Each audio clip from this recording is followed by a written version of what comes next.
Guys, it's cold weather. It's almost ice fishing season here in West Central Illinois. This is Nathan Mann, your host of Beards and Bows Outdoors. Today I wanted to go over an ice fishing rig. I seen this on a Goose Hammer video of this PVC automatic yo-yo ice fishing rig. So I took a screenshot of it and went to the hardware store. I made them, and I'm gonna show you how to make them.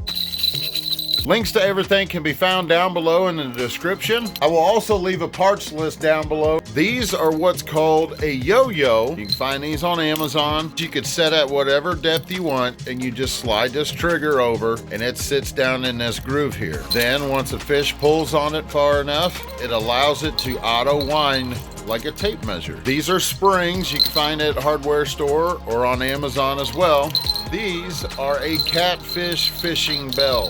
Now, I will have upcoming videos of these rigs in action. I'm just waiting for the ice here in West Central Illinois. These were a sweet idea, Goose Hammer. I gotta give you props where it belongs. All right, let's get into building one.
Beards and Bows out.